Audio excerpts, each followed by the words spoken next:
records sold.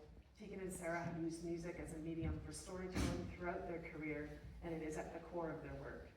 They have built a multifaceted media empire that extends into TV, books, newsletters, and public service, always deeply rooted in music.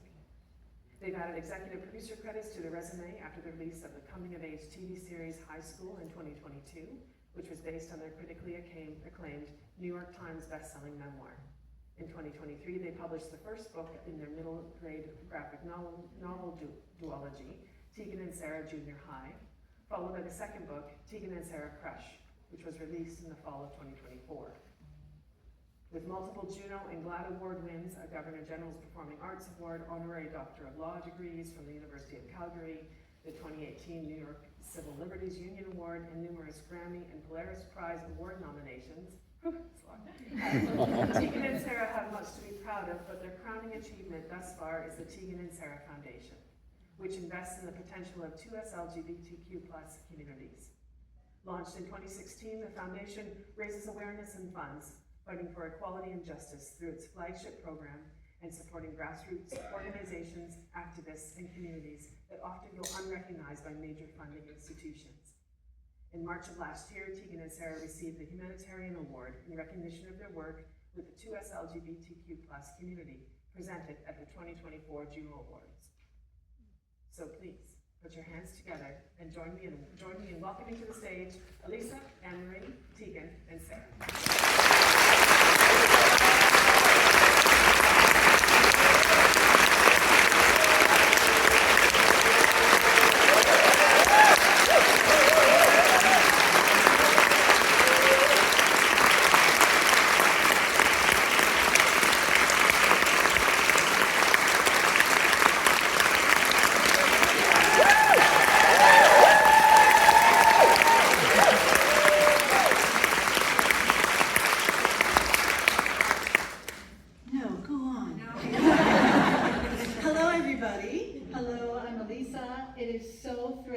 To be here today with you all. Let's just start with Happy Pride.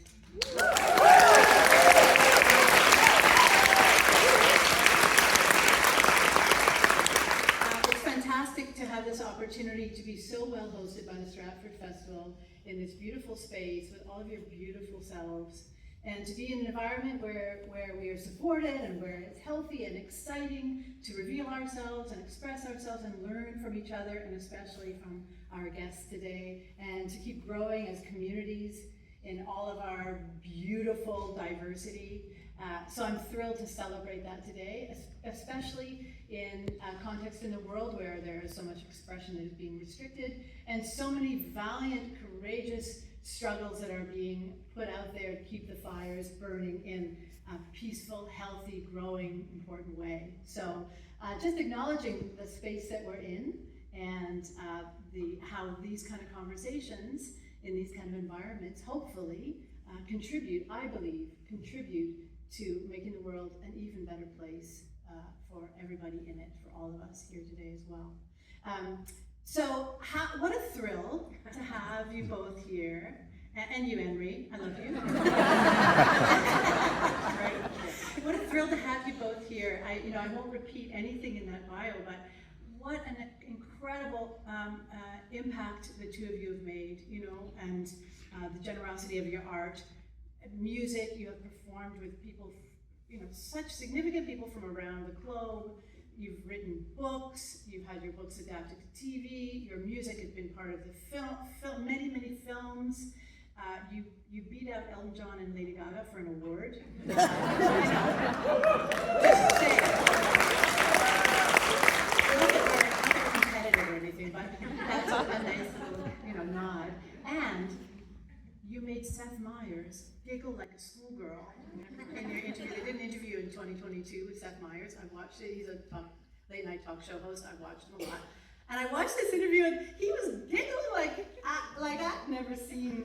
Like it was. It's delightful. Yeah, but you just work some magic with them.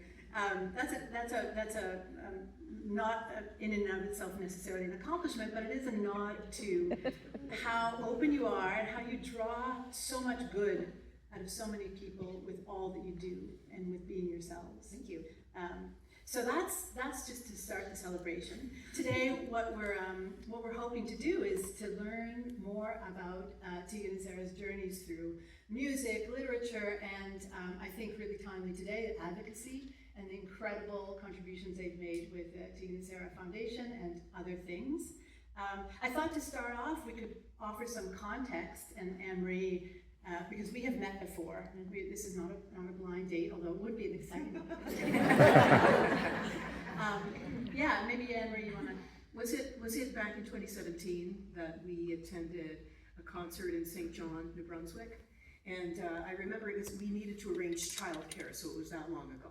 Wow. In order to go from our camp in New Brunswick up to St. John, and I think that's the first time we met.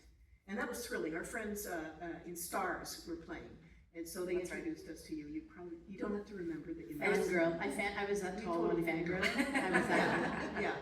And then Tegan and Sara sent me the galley proofs of their memoir, High School, which I read, and if you haven't read it yet, you have to.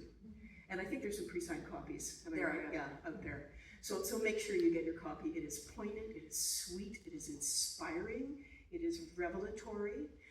It's so personal, and it's so well crafted. And they had actually asked me to read it, and their publisher asked me if I would give a blurb, which I was absolutely delighted to do. And I was then invited to a book launch event that you did in Montreal. What was that, 2022? 2019. 2019, okay, yep, just pre-lockdown. And so I went, and I was thrilled, because I was on the list. Yeah, and so we went, and we saw you. It was a beautiful event, and you read, and you played, and you sang, and there was a whole visual component to it. But afterwards, you invited me onto the bus. Okay? I went behind the theater and onto the tour bus, and people ate MacDonald's, and I was there. Yeah. I'm not gonna say I had a little bit of embarrassment after the fact, where I was like, just ate McDonald's in front of Anne-Marie's McDonald's. You can tell how important that event was, because I was there, but Anne-Marie has forgotten. I didn't want to bring it up. I didn't want to say it, but I was like, technically, I brought you both in, and so you both watched. But individuation is really important. So Sarah and I are really working on I statements. So you know, she just remembers being there on her own. We have to just let her remember it that way. Yeah, so that was beautiful. And then a little while later, your foundation reached out and invited me to sign a letter in protest of the suite of anti-trans, restrictive, anti-LGBTQ2SI+ legislation being tabled at that time in their home province of Alberta. And I was honored to sign that letter. And I was joined by, there's so many signatures, right? I was particularly chuffed, however, to notice that there were a lot of M's between MacDonald and Murray, because my whole life it's like Anne Murray.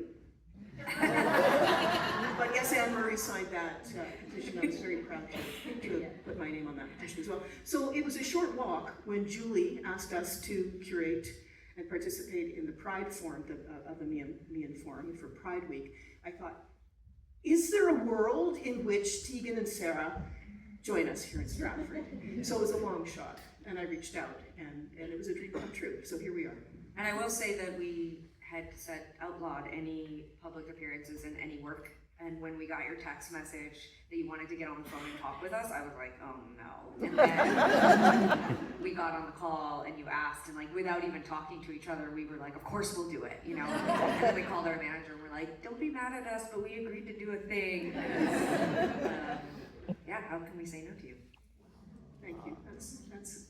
That's high praise. Can we also just embarrass you a little bit and say... I'm already embarrassed. Okay. You know, and part of why, I mean, there were so many people that we wrote about and thought about when we were writing our memoir, but you were so central to our high school and queer story. Fall on Your Knees is like, for us, was revelatory for us as teenagers. And our mom, who claimed not to know we were gay, / me when I came out, seemed very surprised and shocked. it seemed like she was actually trying to turn us gay, because she was always giving us opportunities to experience the gay lifestyle via, you know, books and film. And she would always come home. She was like very cool mom, and she would come home, you know, on a Friday night, we'd have friends over, and she'd say, I picked up some movies from Blockbuster, and like, it would all be gay shit. And In 12th grade, I had just started hooking up with my best friend, who was a woman, and one night my mom came home from work and she literally brought in all these VHS tapes, and she was like, we were like looking through it, and it was like, When Night is Falling, and, you know, and my friend David turned to me and she was like, is your mom aware of what's happening?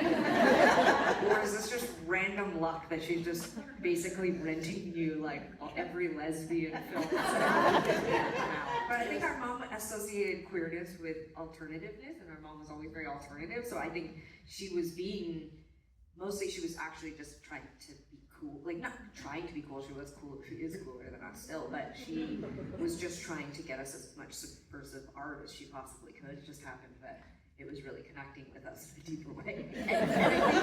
And I think too, because Fall on Your Knees has a musical thread as well. I mean, it's obviously so important in the book, and I think the combination of music and queerness.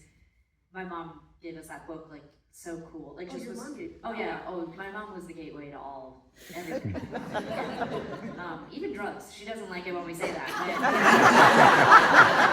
She didn't literally give us drugs, but she constantly was bragging about all the drugs she did when she was in high school. And we were like, what are we gonna? We're gonna just be sober in high school? Like, oh God. Anyway, she doesn't like that joke, but or any jokes like it. But yeah, she gave us the book. She would always read books and then say, "I think you would like this," and we would pass it back and forth. And we gave it to all of our friends, and we read it in school, we read it in class, we reread it, and it was, you know, we talk a lot, and this is part of why I think our career and ultimately the foundation has been so inspirational. Is we had, I don't like to say we had no example, but we had such few examples that, you know, to understand that at some point we were part of,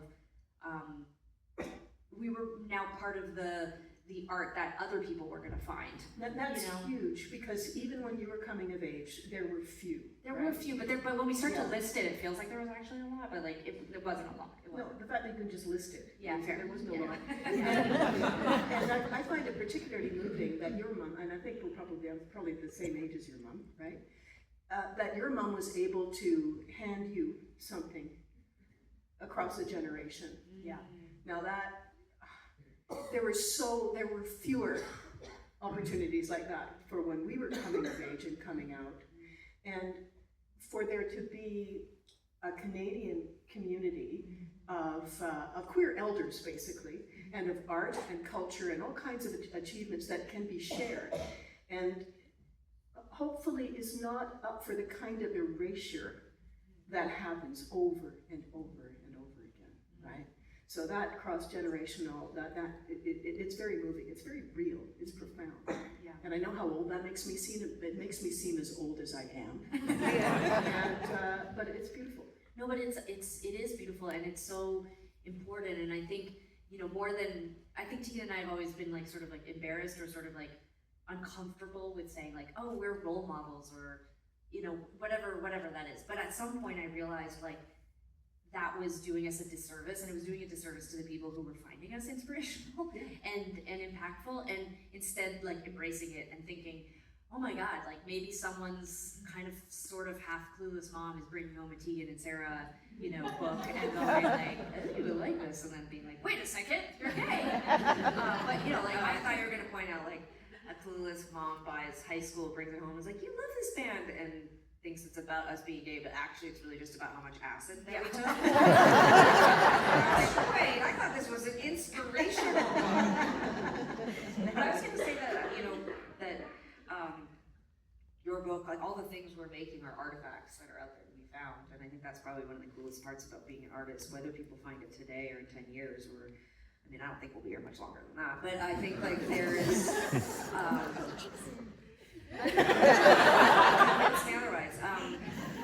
but I think that was one of the things that like informed so much of our early art, was that there wasn't that impatience there is now to like, when someone makes something now, they want people to hear it now. They want to go online and post it now. And I think one of the things that I think a lot about when I'm making things now is how it felt to discover, like even, I don't know why I always think of Go Ask Alice, or you know that terrifying memoir or story that now I've just read. I listened to a whole podcast about how it's kind of fake or whatever.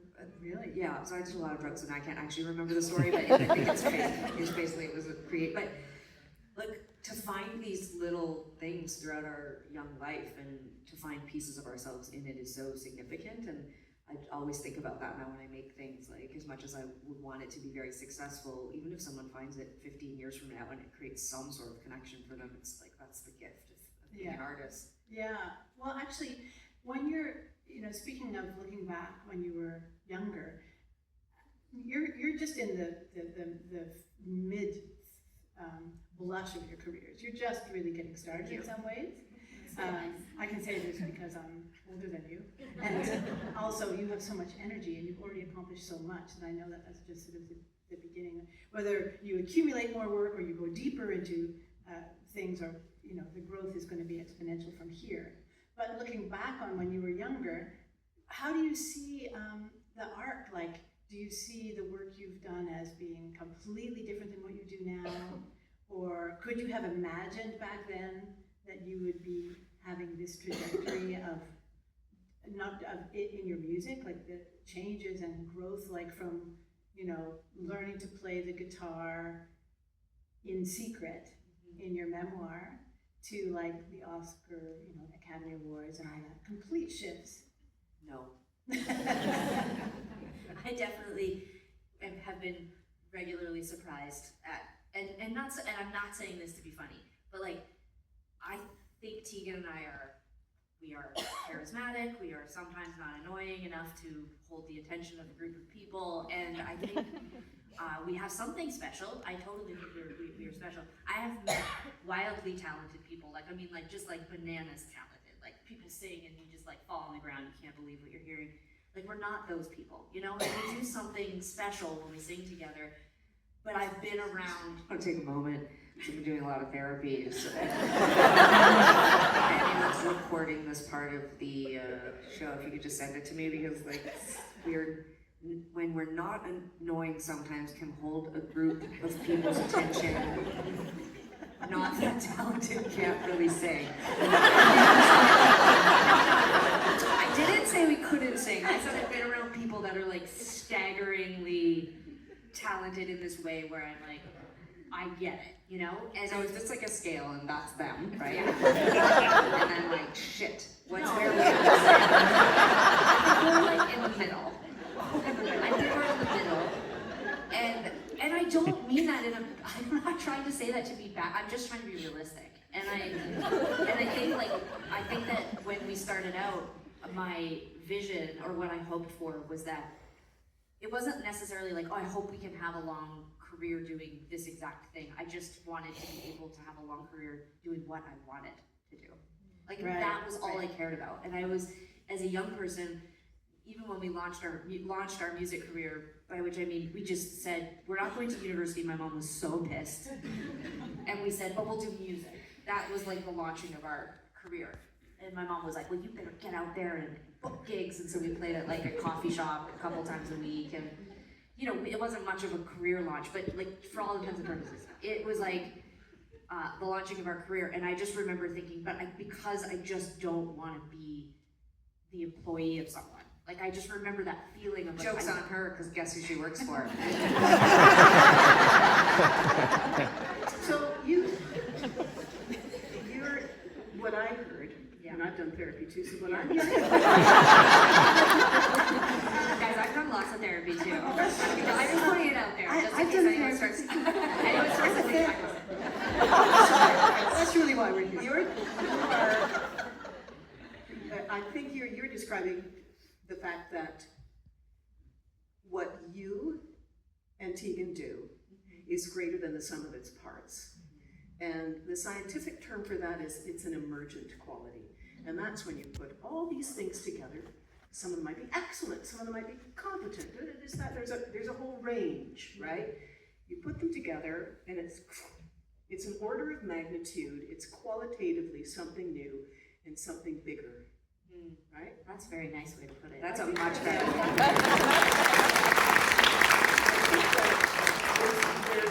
There's a generosity, especially when you acknowledge that, oh, it's time for me to agree to be a role model, to agree to be looked to. That is agreeing to take on a kind of leadership, right? And that is maturity.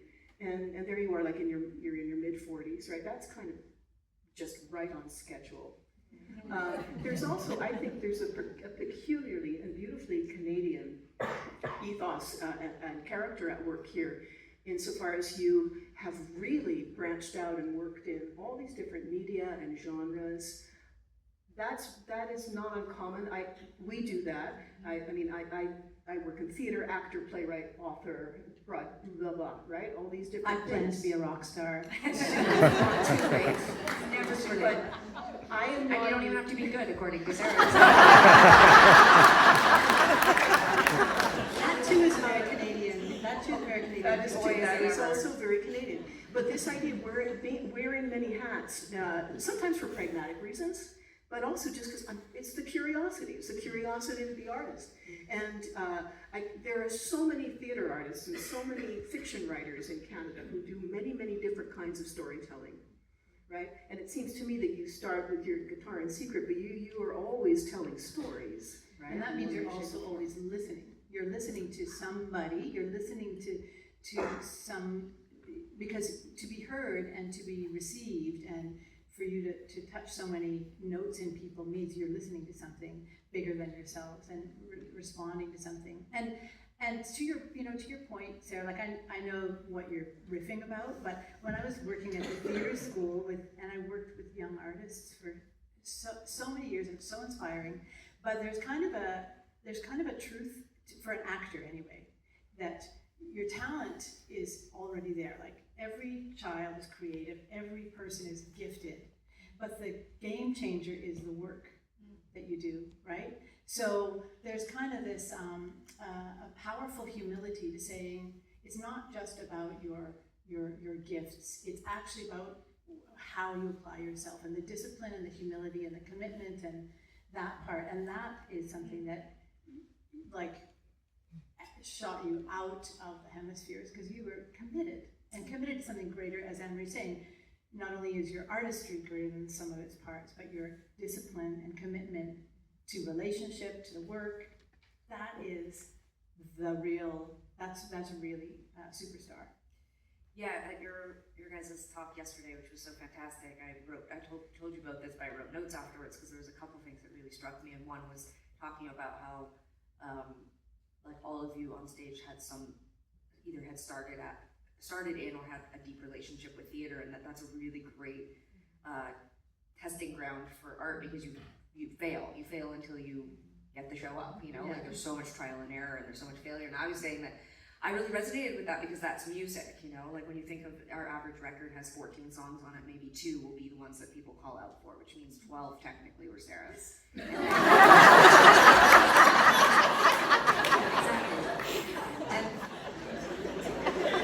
not true. Our first big song was One Really Goes, that's Sarah's song. I've just been slacking since, but no. But then also like the first 10 years was traveling around the world playing half-empty clubs or empty clubs trying to win people's attention, and when you didn't, it was failure. It was trying to not incur a ton of debt. It was trying not to be disappointed or trying not to disappoint a record label and be dropped. It was, trying to get over the headlines, which were always like lesbian twin duo, and terrible press, and like it was almost all failure. It was almost all criticism. It was almost all like just a consistent flow of the universe saying, there's no reason for you to be doing this, stop. Wow. And yet, there was a compulsivity and maybe like a sort of like divine connection to the feeling of making things and delivering them to an audience that propelled us through that. And that is, I believe, the only reason why we are sitting here 26 years later still as artists is because it just didn't matter what we encountered. There was never a question for me that this is what we were supposed to be doing. And when people come up and ask advice about how to be an artist or how to make it, I don't know how to tell you to have that feeling inside of you that there is it just, nothing could happen that would prevent me from making things. Nothing. I mean, death. Yeah, well, and actually, on that note, yeah, how do you, like, the struggle part is so important for people to hear, for me to hear, over and over again, because you really do get the impression that people are just discovered, right? And no one is ever discovered. It's always hard work, and it's particularly hard work for women, for lesbians. Like, there are groups of us for whom the work is exponentially harder to express what's important to be heard. And so what happens when you actually have what is considered positive feedback or success, or whatever the word is? Like, you're on a platform where you're celebrated and you're getting got, people are getting it. How do you, like, are you able to be fed by that? Like, is it nourishing, or is it still like, that doesn't really exist, that's not really true? I think sometimes, yeah. I mean, absolutely. And I think for both of us, and I'll just say too, like, when I was describing us somewhat jokingly earlier, I never said I didn't believe in us, or that I don't think that we are, destined to do this. Like, something has propelled us, and especially through what Tegan is describing, the earlier part of our career, where it seemed everything around us was determined to sort of tell us the opposite. Like, I don't do this because of an audience, or money, or any of those things. Like, I did it because I had to. Like, I felt like I didn't know how to be free of the addiction or desire to, like, take a feeling and a thought and put it into something and share it with people. And even if it was like one person, I know that's like a cliche, but like, I did feel this desire to do that. It didn't always make me happy, but I felt like I had to do it. And I felt like I was called to do it. And so it's confusing, because sometimes the big moments, are really like a big audience and an amazing set where we come off stage and everybody's like really excited. Sometimes that produces a really significant low for me, where I always think of this like interview, or this video archival footage with Depeche Mode. I always think of this. I saw this when I was young, but they play Wembley Stadium, and it's this incredible show, and he gets backstage, the lead singer gets backstage, and he just is crying, and he says, I'll just never have that again. It will never be like that again. And I think there is this kind of, I know, it's so intense. It's so intense. But I think that's it. Like, sometimes when you have these big significant highs, there is this feeling, a depressed feeling, like, I can't live in that forever. I can't have that forever. And it's such a downer. It's kind of like taking ecstasy. Like, there's like the moment where you're like, we're not meant to feel this way. Like, I haven't done drugs in a very long time, I want to say, but. Sounds like it. It sounds like a distant memory that you just keep recalling. Yeah. It was pretty distant, but anyway. Anyways, I'm just gonna say that, but then there's other things, like, this is just sticking out in my brain because I fell asleep listening to Fresh Air last night. Like, talking to Terry Gross and being on Fresh Air was like a bucket list thing for me my whole career, and we got to when we put out our memoir, and like, that's September 19th, it was on our birthday. It was on our birthday, and I remember the feeling of just pure satisfaction and joy. That conversation, every time she laughed, I just thought, what a pleasure to make her laugh. Like, it was just. But maybe that lends to what you're asking, which was like, does it feed you? This is something that I've been, thinking a lot about, is the difference between attention and acknowledgement. And I think that sometimes an audience of people singing along, screaming, like adoring you, appreciating your art, doesn't feel like acknowledgement, it feels like attention. And I think as we've gotten older and we've gotten further into our career and our lives have gotten fuller and not bigger, like as we've started to build out family and try out different disciplines and spend more time at home and become disgruntled about social media and the parasocial relationship that we all have with it, it's like, yeah, the feeling that I desire to feel, like the feeling of being fed, comes from a very different place now. And it can come from a really amazing conversation with Terry Gross, or some of the time we've spent with you guys. Like, it's so satisfying to also just talk with other creatives. Last year I wrote music and just sent it to Sarah, a couple friends in my management, and then decided I didn't want to put any of it out because I felt acknowledged, I felt seen, I felt like I'm an artist still, I can do this, I'm capable. Sarah had written me and said, these are fantastic songs. And I thought about the process of releasing them, which is the sad part of this, is that that part disgusted me so much, I just didn't want to do it. It exhausted me so much. I'm like, my superhero name right now is Tegan, and I'm just like, thought of having to like go out and create the packaging and the video and do hey guys, what's up? Sarah and I, we got new songs coming at you, and we're gonna waterfall these bitches for the next couple of months. Like I just instead just kind of put them in a folder on my computer and just opened up a document and just started writing a book. And I don't know, like I just was like, maybe I'm just a creative, and that finally, maybe it is middle age, maybe it is we're in this perfect moment where it might be about, you said, going deeper into things. Mm-hmm. Well, the engine, there's an engine that we all have and need when we're young.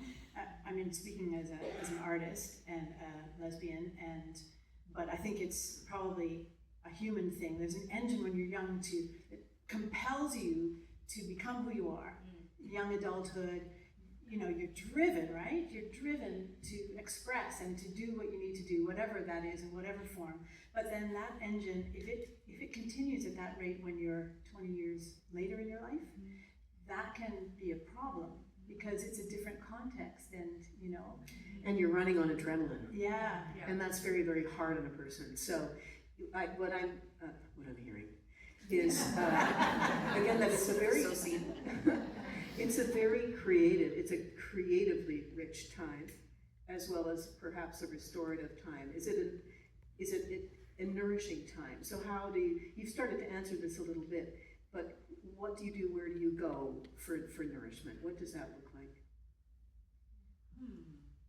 I mean, I think right now, what's so, at least in my own personal life, being a new parent, I feel really nourished by being home, like being,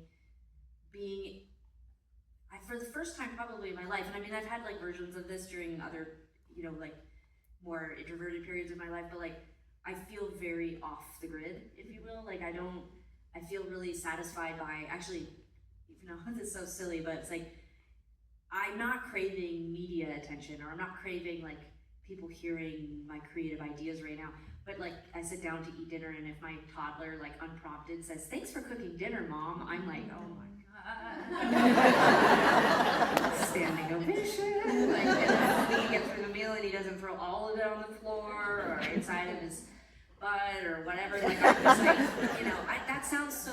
It sounds so like whatever, but it's so meaningful. I feel so connected right now to like family and routine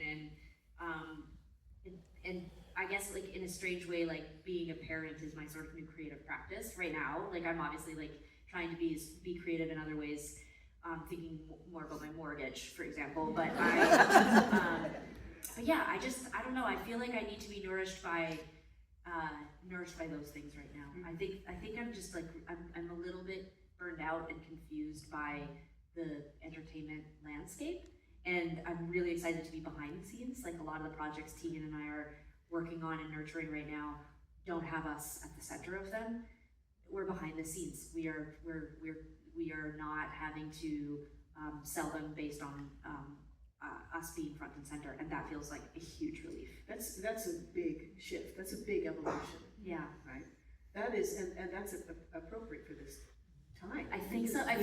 Somehow it feels like weirdly mature, and also like I feel like I said this over dinner the other night too, but like I used to feel really comfortable with being personal, and I think there was something about when we started our career, the world seemed bigger and more like opaque to me somehow. It was like even when you would put something super personal out into the world, it just felt so hard to reach people, and everything just feels so like surfacey and like I don't know. It's like the digital age has just made everything feel like it's required of you. When you used to put something out personal, it was sort of like brave and intense, and there was a reward in that. And now it's sort of like required, I think, to like cut through. And I don't want to interrupt that thought by just reminding me that I wrote this thing down the other day that Mike Birbiglia said, like that you can't use the stage, like your time on stage, as therapy with the audience, because your job as a performer is actually to give the audience something. And I think we're living in a time where it feels like we're not, because it's like we make the art, but instead of us getting on stage, convincing you to buy it, you just stream it. It's worthless to you.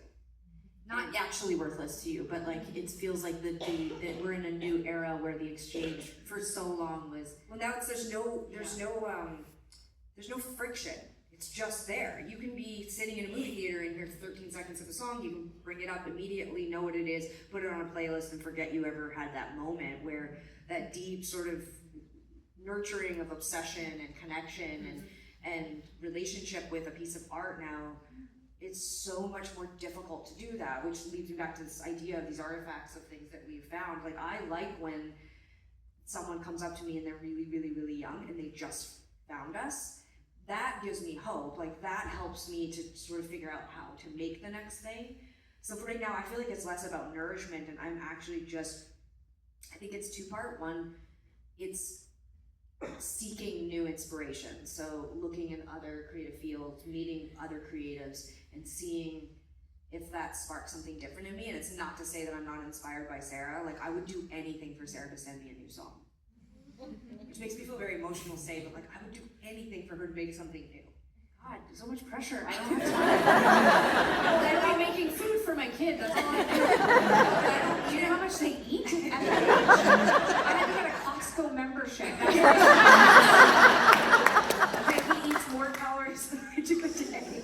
I don't mean to promote. I mean just to hear it, because that is what inspires me. When I was in a hotel room in wherever we were, Paris, and Sara, I had a Dell laptop, like heavy, like a heavy old school, laptop Dell in 2003. And Sara, we arrived into Paris and to go on this awful tour opening for this band Hot Hot Heat, which was great, but they were about to be the biggest band in the world in that moment, and we were lesbians.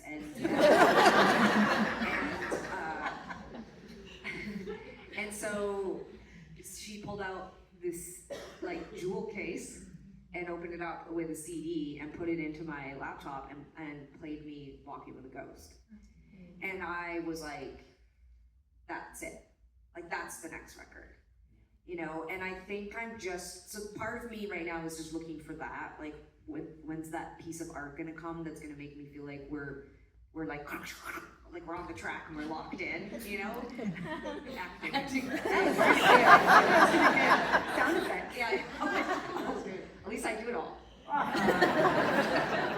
The second thing I think that I'm doing right now is breathing. Like, and I mean on behalf, like, for everyone, like, just take a moment and see, will anyone find it? Will they find the art we made? Will they discover it? Will that create inspiration? Maybe it's one person, or maybe it's a viral moment. I don't know what it is. The universe of what that could be is unknowable, but I think I'm waiting to see, does a song or something we've done in the past have a moment? You said this to me last night, that like, we have this existing catalog. We have 26 years of music, and the average Tegan and Sara fan hasn't heard most of it. And what a gift that is, to think about not just reinventing it, but just to actually trust that it's out there to be found. And not be in a panic, like, let's go, waterfalling, singles, new video content. Like, just trust that Sara can keep feeding her child and paying her mortgage without us having to. It looks less and less likely, honestly.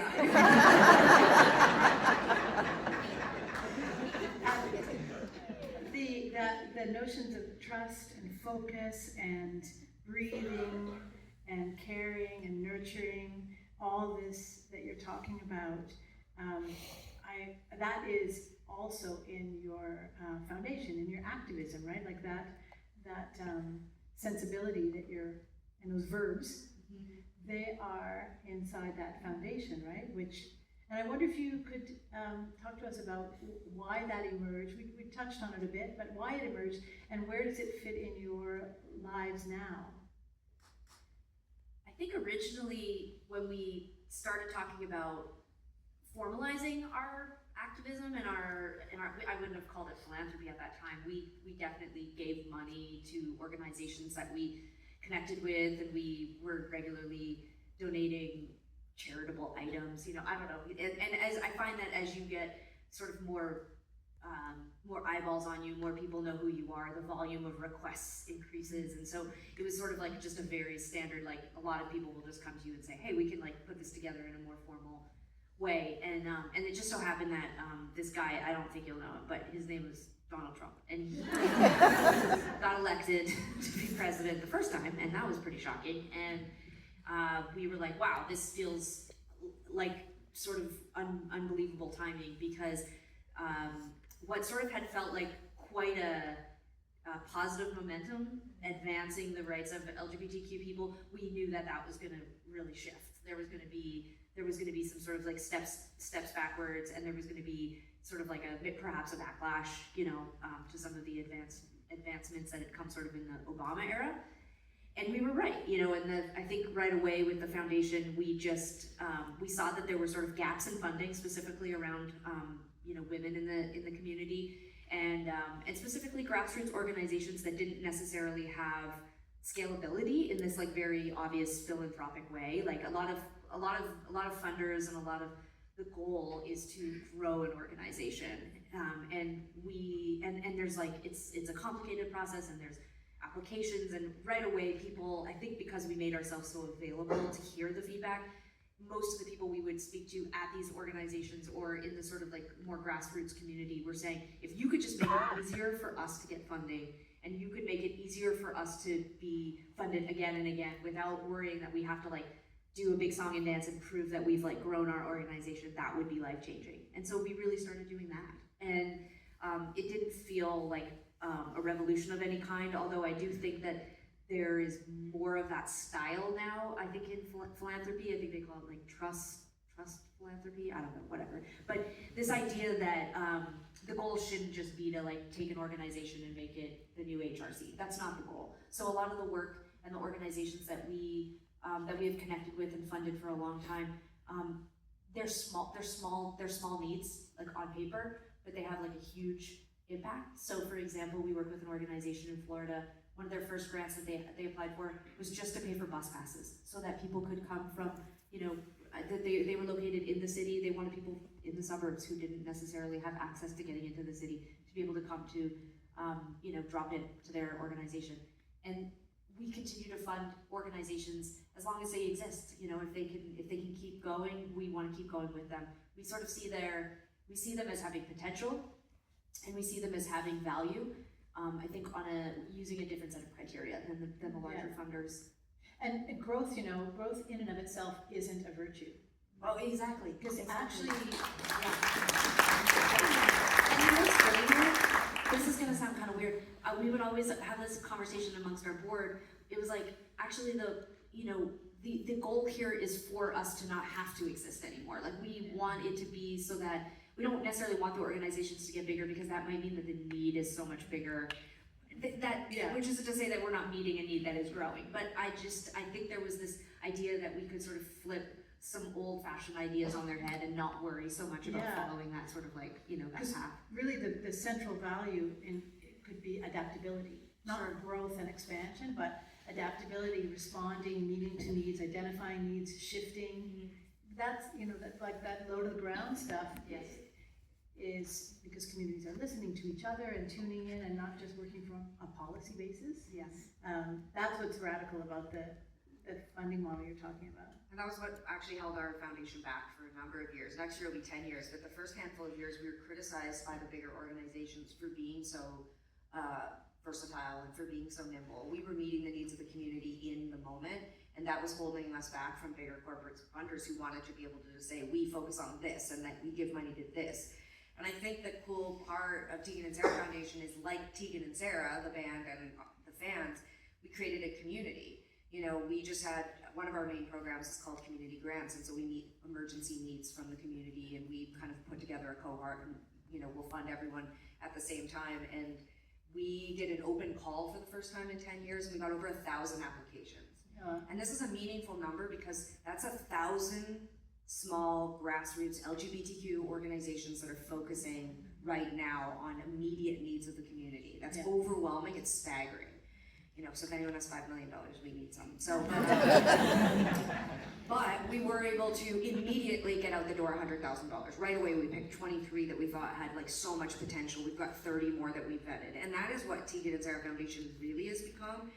We know, we understand what is happening in the community. We are sourcing all of those organizations that are doing immediate work and affecting the community in the moment, and we're vetting them, and we've got that list. And whether you feel moved to give to our foundation or one of them, we have that list. And I think, as Sara said, it's creating like a long-term relationship with these organizations where they know that the job they're doing, it doesn't have to be big and grandiose, it's just important. Yeah. And I think that's why we continue to do the work. It's been super, super, super hard, but really, really, really inspiring. And again, now that that guy got in again, I think, you know, there's no need like ever before. I mean, there are 900 religious freedom acts that are going to hit the Senate. Like, they are going to roll back rights like we haven't seen, you know. They're gonna take away, I mean, they're gonna try to take away gay marriage in a lot of places, you know.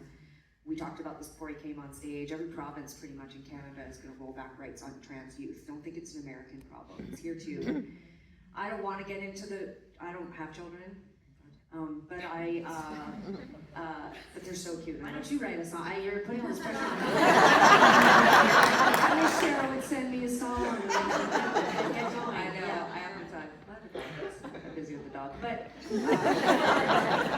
I'm very cognizant of the fact that I don't have children, and so I appreciate I shouldn't have a say on how people raise their children, but also it's your children, and the idea the government is telling people what their kids should feel or be like, or how their young lives should look. I know as a young queer person, and especially when Sara and I were really young, like, you know, we had some gender dysphoria, and like the idea that I would have experimented with how I saw myself and then been told by a teacher or the government, like, that I can't use different pronouns. Like, I'm sorry, like, kids can be anything they want. Like, you know, like, my best friends have a kid who wants to go to school.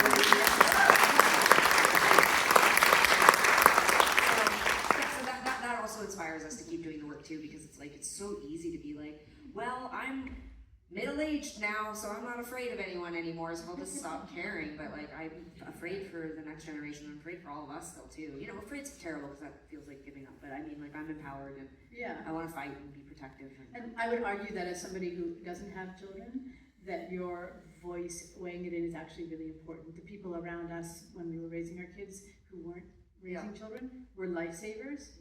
And also, you get perspective. Like, as a parent, you're offered perspective by somebody on the outside who loves you and loves your kid, and can say, you know, are you getting a little triggered by that? No, whatever. You know. But also, they're also incredible allies for our kids, because I know that our daughters trust our non-parent chosen family members and family members, and they tell them things in confidence, but they also kind of know that somehow we're going to benefit from that. Like, and they all are all of our children. Yeah. Like, I think that would be a really great paradigm to shift in the world, where there's this real sense of responsibility to all children, because they are incredibly vulnerable. Sure. And well, also, I think I represent something, like, maybe because we're twins more than ever before too. That's the juxtaposition of the two of us will be yet another sort of mountain we'll climb as a band for the public. But like, I'm choosing not to have children. It's not because I don't like children. I actually love kids, and there was a time where I would have wanted to have children, but I am choosing not to, and that doesn't make me less than. It doesn't make me less interesting. It doesn't make my life less full. It doesn't make me selfish, shallow, and self-absorbed, although I'm a little bit. And I think that it's a great book. It's a great book about writers talking about not having children, selfish, shallow, and self-absorbed. Anyway, it doesn't make me less than, you know, and I couldn't be happier for Sara that she has a kid, and I'm so grateful for the experience of getting to be so close to a child in that way, you know. Like, it's only happened a few times, but when he mistakes me for Sara in that brief moment, I understand the absolute avalanche of emotion and hormones and attachment that must happen as a parent, and I'm so grateful to be just this close to it. Child adjacent. Child adjacent feels great for me. But I hope going into the world, like I can also be like, you can have a full life. You can be, you know, like my partner and I we're dinkwads, double income, no kids with a dog, and it's great. It's great, but it doesn't make me less of an artist. It doesn't make me less compassionate. It doesn't make me want to fight less for people of our community or for young people or for the future. Like, you know, JD Vance. Yeah. Well, especially too when you think about, I mean, this has been a really eye-opening thing for me, even as I know that so many people in our audience are aging with us, but there is this feeling sometimes that somehow we are just older than everyone. Like you just start to feel like you have this, I don't know what it is, it's the microphone and the stage and the thing that happens, but I feel this sort of concern, care, protection feeling for our community, but even more broadly the LGBTQ community. And now that I'm a parent, I used to be so indifferent to kids, but I get it now in the sense of like, this isn't just about like caring about someone's kids. This is like, these are the people who are going to like change our bedpans and are going to be like sending us off, you know, at the end of our lives. And these are the people who are going to keep the wheels turning, and whatever you feel about the world and politics and capitalism and all of these things, like young people that is the future. And if you, and I it sounds so stupid, but it's like, I didn't really get that before. Yeah. I didn't really get it. And I saw young people more just as like, competitors or like annoying people who I was like, get out of the way, why are you here? You know, like, why can't you take the later dinner reservation? Must you come at 5:30? You know, that's all I could see when I saw young people. Yeah. And now I just get it on a different level. And I think it's also part of what's making me feel really attached to the idea of parenting in communities, because I just do not believe that we are born bad or that we have bad feelings about people. And I see the joy and the sort of like the unbelievable acceptance that my son has for everything, and just the wonder and joy. And it just makes me so sad to think that we learn to not like each other and not care for each other. Yeah. And because of something you think or something you feel. And I know that might change as he grows up and he starts to like adapt. Like he's in that very like, I'm on ecstasy stage of life, you know, where everything, like a leaf is amazing, and he's always picking up garbage off the street and telling me it's beautiful, and like it's wonderful energy to be around. I just don't understand. I don't understand how it happened that we grow up and we hate each other so much, do such horrible things to each other. And I really do believe that the Tegan and Sara Foundation allows us to not fall into total despair, because I think we are so sensitive, and we have had to see all over the world the way that our community is treated. We've toured in places where it is illegal to be gay, where people will put letters on the stage and tell us, like, you're literally the only people who know this, but I'm gay. You know, or who are serving, you know, but in the military. And then we read it on stage and we're like, come on up here. No. Oh my God. We've got a special message from Melissa. I feel like we've just seen the sort of like the kind of quiet suffering of so many queer people around the world. I'm generally using the word queer to sort of capture the community here, but if we didn't have the foundation, I think I would have lost my mind. So you're able to apply all the incredible sensitivity that you have, the empathy.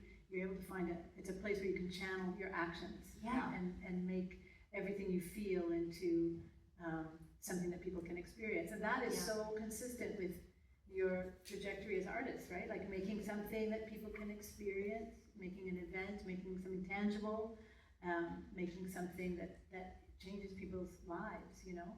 It's concrete. It's the exact opposite of cynicism. Mm-hmm. Yeah, right? And of that kind of, well, what can we do anyway? That's the worst slippery slope. Yeah, that is the thing that gives me the most joy in my life. Whenever I see my kids experiencing hope, I think, amazing. Because it's so, you know, one can can really spiral with awareness, but that is the most subversive thing. Hope, and active hope, and active optimism, and engaged optimism. That is the only way forward.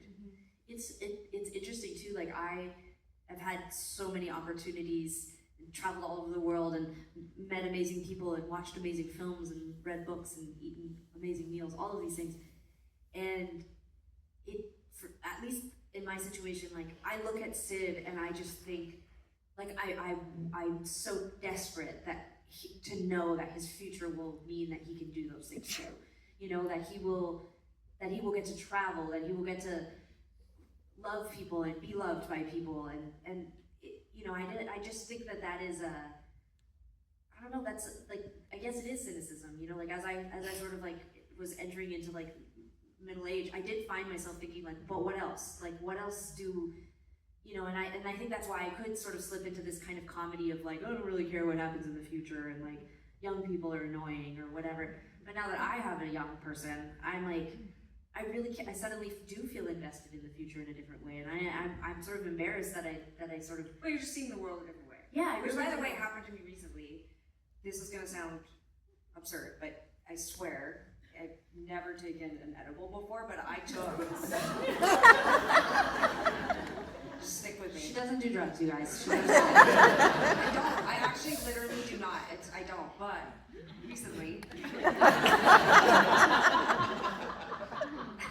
I have a house on an island, and my partner left me there. I asked her to, but like I was there. I was there because I wanted to be there, but she left me with our dog, and I didn't have like anything to do for days, and I was writing, which was like super inspiring, and I've like over 5 years really come to terms with the fact that I have this dog that distracts me all the time when I'm, you know, in a really creative place, and I've like reconciled that and like understand she's, you know, what's those irritating memes from the internet, like you're annoyed but it's their favorite part of the day or whatever, and it's like a dog on a leash or whatever, and I'm like, sure, but but the other day I was on this island, like 5-6 days had gone by, and my partner was on her way back the next day, but I was kind of feeling like, what, it would have been a great afternoon to go like sit on a patio and have a drink or something like that, but that wasn't gonna happen. I was on this island by myself, and so I went into the basement. When people come visit, sometimes I don't know why people always bring drugs with them, but I don't do drugs, so we just have this bag in the basement with like edibles and weed and things that like I would have loved to do as a teenager, but not now, and I, out of like sort of an act of desperation and also like a sort of like, ooh, what would this be like? I took an edible and I was writing, and then Georgia came and tapped my leg, and I was like, oh, I gotta take her for a walk, and we went on this like amazing walk. You guys, seriously, like it was like I understood the meme in a whole different way. Like I could see her nose, like I mean, if you've ever seen a dog's nose, I could see every part of her nose moving, like breathing in and smelling every in. I was like, it was unbelievable. And I thought to myself, my God, so much of my life was chasing dopamine. You know what I mean? It was like chasing our career and building and sacrifice, and I must do this, and this is who I am, and I'm an artist and I'm creative, and it was this really amazing moment where I was like, I literally had thoughts like, the world is so beautiful. Nature is important. We have to save it. You know, like, my dog is my best friend. Literally, like, those thoughts while I was walking, and I was like, what a gift. Not the edible, but like the relationship between me and the dog. You know what I mean? So it's like, it's so beautiful because it changed. I know, I'm sorry, that took almost 4 minutes, but I think it changed the world when you had children. Like it did. It changed the way you saw the world, and that access to hope and fear and all of the spectrum of emotions. Like it's what, you know, makes you human beings and artists. And really, really paying that kind of close attention and the reward that is implied in that, and is sometimes contained in that. Back when you mentioned that Sid is fascinated by garbage, and you just tell it's so beautiful. The other day he brought over a cigarette butt. I was like, what is this? And I was like, what do you, he's never seen a cigarette. Actually, that's not true. We have this great vintage Peanuts book, and it's like, what is happiness, or what happiness means to me. I can't remember. It's from when we were little kids. And it's the most fucked up artifact. I was so excited to give it to him. I kind of went like, oh my god, this book, I'm gonna bring it home for him. And it's like, one of the things is like, happiness is when, you know, I don't get beat up on the way home from school. Happiness is when my dad gives me the wrapper from his cigar, like the little ring. Those are the pages that, so I'm reading it to Sid, and my wife was like, wow, that's an interesting book. And I was like, you know, on one hand, I was really horrified. Like, he had so many questions, obviously, so like it covered a range of he hadn't seen a lot. Like, he's like, what is a cigar? Like, everything was new to him in the book. Like, he's used to like the boring usual shit, and so he was like, whoa, wow, this book is amazing. What are all these things? Like, what does it mean to be beat up, you know? And I actually thought to myself, you know, kids now, they're so sheltered, no wonder they're so traumatized when they start getting bullied, and Wow, what a statement. the kids No, but I just go with me on this, like, when we were kids, we were just preparing ourselves for it, you know? It was not a shock to me when we got to junior high and kids were like, I mean, it was a little bit of a shock, but like kids were like, oh, I had sex this summer, and they were smoking cigarettes, and they were wearing their Club Monaco sweatshirts inside out, you know? And I was kind of like, wow, life moves fast, you know? But I feel like with Sid, you know, I love when he, like, I tried all of which to say when he brought me the cigarette, but I was like, that's for adults, it's poison. Don't, if you ever find one, tell me. His whole thing right now is running around, anything we tell him, don't. If you ever see batteries, call for a grown-up. So every time he sees like a battery, like the other day we were in Home Depot and we were walking through the battery. And he's doing this thing where he really needs to be far away from me, like he wants independence. And so I'm like, whatever, I'm trusting that he's just following me, and I'm like walking, acting. I'm walking through the aisle and I just hear, batteries! I turned around and I was like, yes, Sid, those are batteries. And the bomb's gonna go off. Anyways, I love it. I love how everything is just exciting and new, even a cigarette butt on the ground. I don't know how to make a segue from that. No. But I do have some questions from the audience that in our last little while, I thought there's some beautiful questions here. You up for that? Yeah? Yeah, of course, absolutely. Here's a question. What is the most memorable impact story from your foundation grant? Well, our flagship program is wow. Let me start again. Wow, what a great question. No.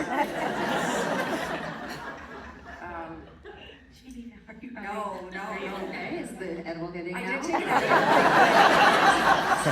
didn't time it quite right, but you were saving it for the flight. Yeah. One of our flagship programs is LGBTQ summer camps, and on any given year, that number changes slightly. How many there are in North America? I think this year there's 29. But you know, it fluctuates from time to time. This year, I believe there's 10 active in Canada, but for almost 10 years now, we send 2S LGBTQ kids to summer camps where they can meet people like them, but maybe most importantly, meet adults that look like them, that seem like them, that can, you know, sort of reflect to them a future. I think that's the scariest part. I'm sure you guys feel this way too, is when you were young and you realized you were queer, you were like, what will my life look like? Because you never saw it. Yeah. So I would say like the impactful thing that still gets me every single year is the testimonials for the parents, the people who work at the camps, and the kids. It's it's changing their lives. It's giving them hope. It's literally saving lives. And so it's one of our proudest achievements is helping those camps expand. Beautiful. Okay, I'm going to start with you, Sarah. What's one attribute of each other that you wish you possessed? So I don't know if you can find one.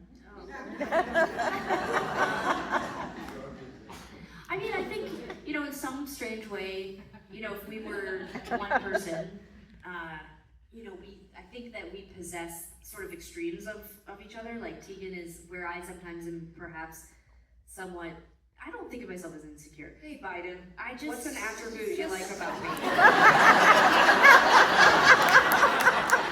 You wish you possessed. Sorry, that you Okay, you were rambling for like, I was very calm. It's easier though, it's just an attribute. You go ahead and start then. Okay, Sarah's very patient.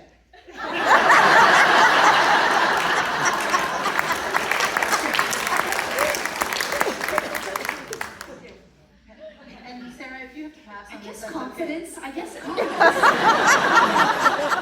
I'll take it. okay. Here's a two-parter.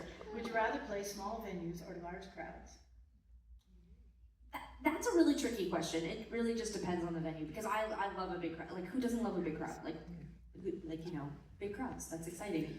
But sometimes small venues allow for a real like sense of the experience and the show. Like you can feel more granular or something. Like I saw the people. We made a funny joke. You know, we could pace the show slower. Whereas like when you're playing to like a big crowd, I think there's momentum is just a different game. Do you feel same in theater? Like, is there a massive difference inside of the house? Yeah, massive difference, and they're both thrilling in different ways. Yeah. Yeah, and it's hard to Like, choose. this seems like an incredible space to like, you know, like it would be so immersive. You know? I would be totally happy in a room this size playing a show, but you know, they're undeniably walking out on a festival stage and seeing like tens of thousands of people it's really exciting. And I always think of us like we're the guy that gets shot out of the cannon. Like you, once you've been shot out of the cannon like 100 times, it's hard to get excited about getting shot out of a cannon. Like, I don't know. I'm just saying, like, you know, sometimes it takes a really big cannon, you know, to like. I don't know. I can't finish that, but I just sometimes a big crowd it's the jolt you need to get really excited. Yeah, cool. That makes me feel like you didn't think that was cool. I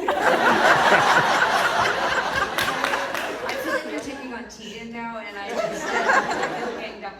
You know what? That was my management affirmation because I was acknowledging it but moving on. Yeah. It was. You caught me. I was inauthentic. I wasn't present in the moment for you. No, you know what? I liked it. It was I was actually giving director for sure. no, it's good. It was good. And I like a woman to be in charge.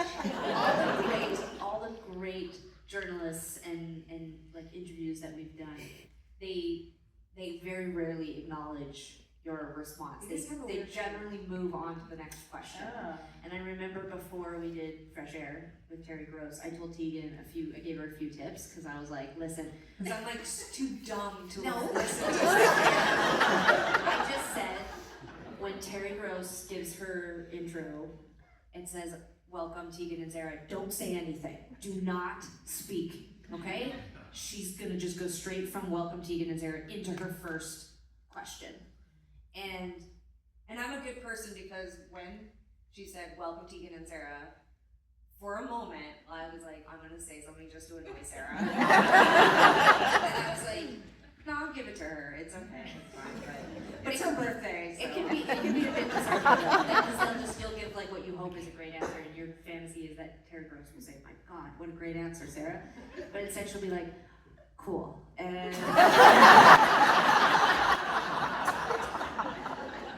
you don't even get cool from Terry. I love the canon. Working into something. I'm going to work it into something else. Like I was actually thinking of what it must feel like to step into a place where there's tens of thousands of people. Like honestly, my dream of being a rock star is fueled only by that. Do you have any stage fright? Terrible. Like you can imagine getting up on stage in front of tens of thousands of people, even doing some sort of like crowd announcement or. Yeah, I could do anything where I don't have to reveal myself personally, no problem. Like in a situation like this where I'm chatting freely with friends in front of people with my wife, and it's completely. Yeah. No, what an actor does, I think the main gift for me as a director, the gift of my life in being a director is I watch actors be able to be on stage and reveal themselves through the work, and it's a level of artistry and confidence, and that is what you do when you're performing. You're revealing yourself through something that's very personal, there's a lot of technique, but to do that in front of hundreds of thousands of people like that, it's mind-blowing, it's very appealing. So I get the canon thing. Yeah, it's okay, this is kind of weird. I don't know if I've ever totally articulated this before, but one of the things that I say to myself when I'm in front of a large crowd, because you feel very small, and you're on very large, the stage is ridiculously huge, and no matter how close they put you together as a team, you feel really disconnected from all the people on stage. The audience is so far away, because there's barriers, and there's this, and there's that. And I always tell myself, I am as big as the PA system.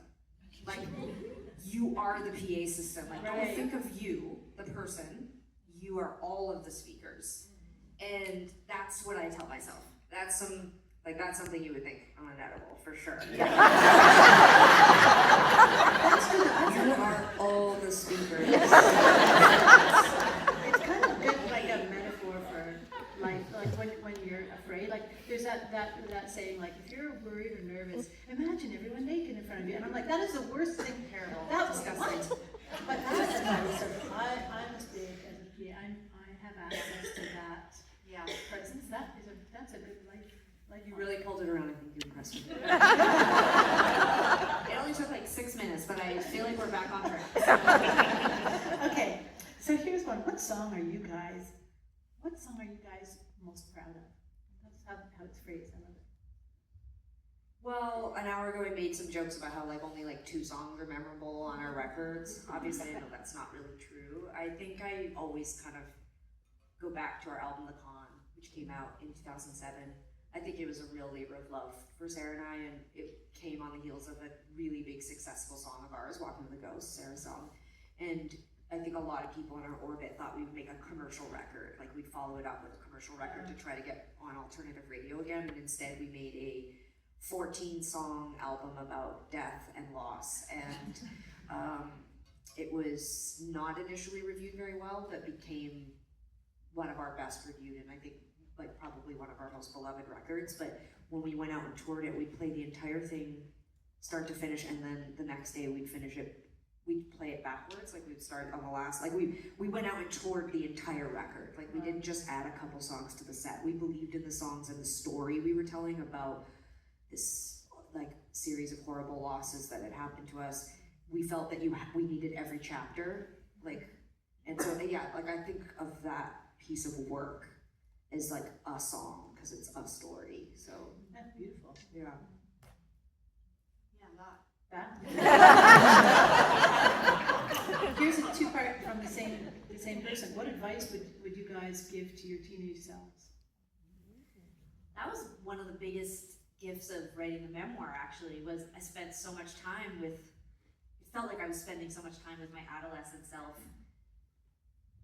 I was so afraid to look at the photos and the videos. I preferred the memory. And then I really felt like I got super into the photos and the videos, and I would watch these just hours of videotape, archival footage of us with our friends, and I had terrible longing to go back there, to be with my family again. I'm right here. No, not no, to be back in our childhood home, to be with my mom and my stepdad, to be with my friends, that feeling of just going and being with 20 kids at someone's house in their basement, or going to a park, and I felt so kind of re-immersed in that life and that person, and I felt, this is gonna be cheesy, I thought, God, she's so brave. I felt this new, I had been sort of I guess a bit embarrassed, and sort of had put her away for a really long time, and because I spent all this time back in that part of our life and back in that version of me, I felt like she was the coolest person, and I was just oh, what I wouldn't give Like, I know this is like therapy a bit, but I was You're like, not supposed to do that, you're supposed to give the audience something. I actually talked about it in therapy. I kept saying, I wish I could go back and be with her and like tell her how great she is. And my therapist was like, she's here right now.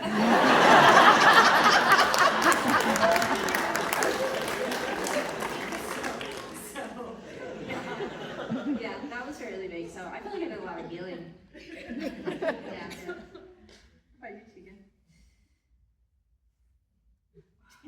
Hit me with that, Tegan. I will.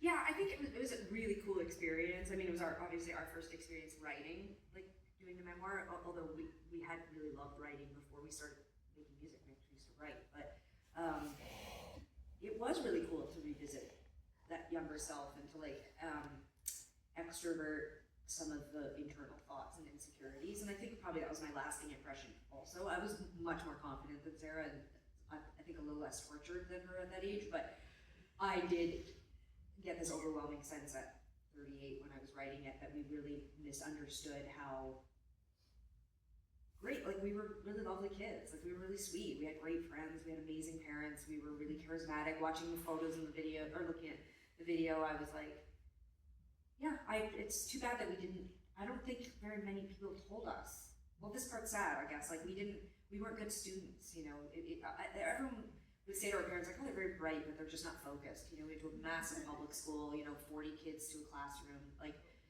you know, just, we were untethered, we were really unfocused. There was no one that really took that much of an interest in us, to be honest, and I don't mean... You're talking about grown-ups. Yeah, kids loved us. Yeah. No, adults, like, you know, and my parents loved it, like, we were very loved, like, that was very clear, we were very loved, but no one ever sat us down and said the kinds of things people say to their kids now. Like, it just was a different era, you know. We were really, in the most respectful way, we were neglected a lot because our parents worked so much and went to school and were just not around, and especially through high school, we were alone all the time. And so just nobody was there at that time in our life where we probably just needed an adult to be like, hey, FYI, like, you're really great and you're gonna do great things and don't worry so much. So yeah, I think I'll probably just go back and be like, everything works out great. Yeah, that's lovely, that's beautiful advice. Like, when I say it to our kids, and I've learned this a lot from Anne-Marie, because Anne-Marie really can conjure up a lot of faith, and saying it's going to be okay, and really believing it. It's beautiful, beautiful. Yeah, it's beautiful that you're able to contact that self-love and compassion for that much younger person. And, you know, we were joking about time is not linear. Well, time is not linear. And in fact, you do have your arm around that young girl. You are looking after her, right? That is happening. I think that's beautiful. Here's a lightning round one. Where would you like to travel to that you haven't been? That's the question that came in. There's like so much of Asia that we didn't get to travel to. It's like go to like Vietnam or Thailand or something like that. I'm like feeling very beachy. I don't know. Because just going to a coffee shop in the car with my son feels exhausting to me right now. And yeah, so right now I'm just like, I'm excited if we just get to my mom's on I'm like, we did it. Yeah, fair. Here's one that I'm gonna read as well. As a teenager, I used to listen to your music as a sad little gay kid in love with their best friend. My mom ended up loving your music, and we've been going to your shows for 15 years. Today I'm here with my mom and that same best friend who is now my wife.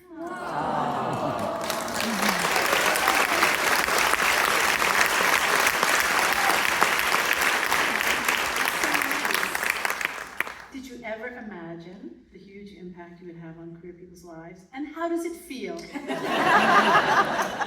that's really moving. No. We came up in a different time, right? Because our music career started in the late 90s, so there was no social media, there was no way to reflect back to the world what we were going through, but also no way to see what we were about to face, what we were about to go through. There was no manual for how to start a music career. There was no instructions, there was no YouTube and Spotify and social media to be like, okay, we rode around in carriages. It was hard to have a career or the bonnets were in the way. Like not being able to see it. I was like, we were just kind of like, we were kind of stumbling around in the dark a bit. But my mom tells some pretty great stories in those early days of standing in rooms, like specifically, we won a contest in high school, and she does this really kind of like out of body version of being in that room and watching all these adults and college students watching us, and then we won. And it just was a silly, garage band competition in high school, but everyone else was older than us, and the fact that we won was a big deal, and a lot of media attention happened, and we got signed. And she tells a story about she was looking around at people and asking them, like, are they good? Because she was like, I thought you were good, but I was your mom. Like, and so she's like, in the months that followed, friends would be over and Sarah would be upstairs rehearsing. We'll call it rehearsal. We need a director to step in, I'll tell you that. But mostly arguing with each other and yelling at one another as we worked out songs. And my mom said that it continued for months, like where she would be asking herself, like, are they good? Like, and I can't remember the question anymore, but Yeah. I would just like to say that. Okay. No, it's funnier if I don't answer it, but yeah, It's like you don't deserve it because you didn't even remember. you saw where I was going, right? Who's Biden now? No, I didn't. But it's a fun roller coaster I've been on for a long time, so I was like, we'll get somewhere and it'll be fun. But it was a nice visual of mom, like being like, yeah, are they good? You feel like mom's watching you always, looking down on you? Yeah. Talk about that. Which she's still alive. I think the first time. We've been up here for over an hour. It's possible something tragic. They come get us.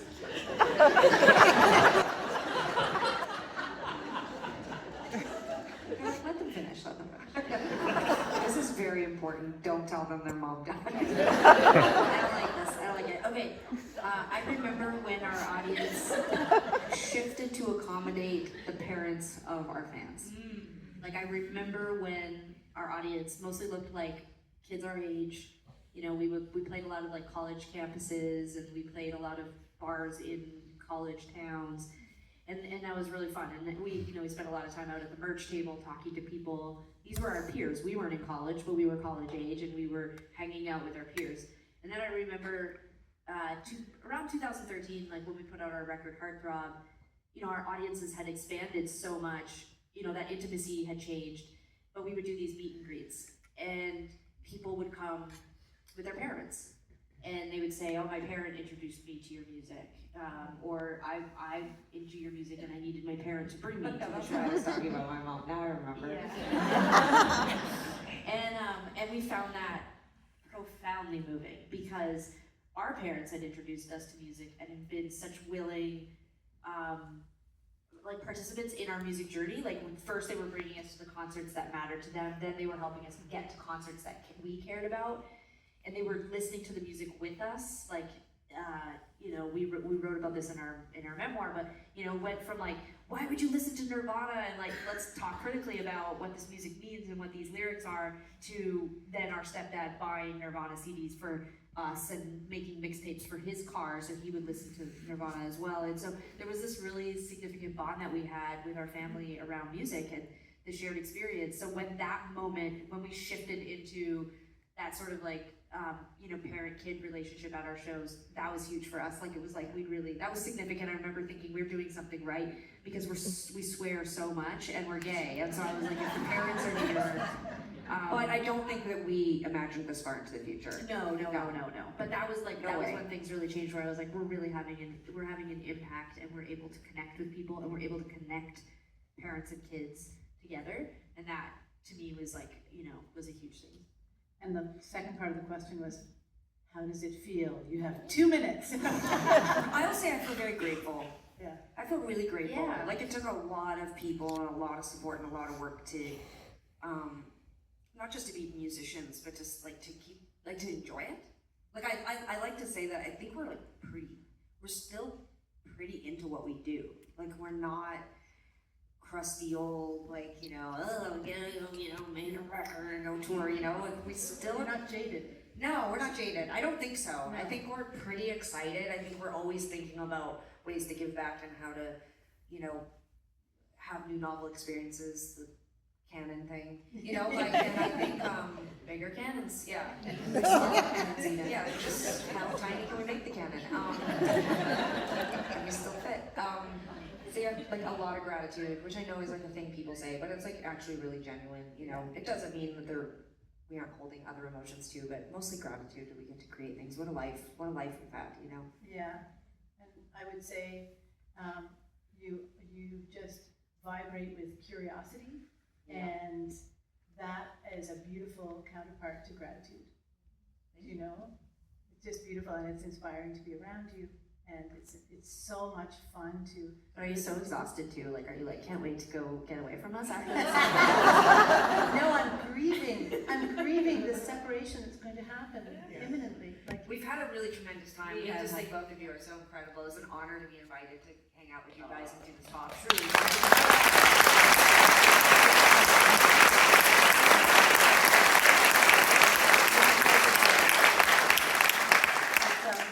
it's really a thrill, it's an honor. Likewise, it's an honor to be with all of you. Yes. I really want to thank you again for showing up, because showing up is everything we need now.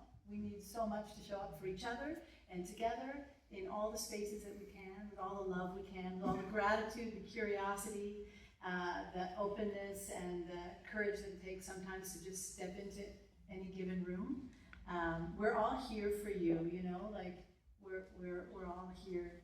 We all have each other's backs, and I think this is a great way to be launching the rest of Pride.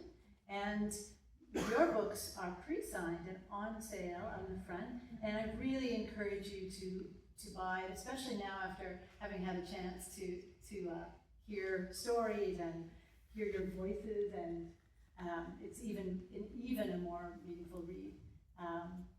And thank you. Anne Marie, is there anything you want to say? No, this has been amazing, and a dream come true, and such a gift. Thank you. Thank you so much.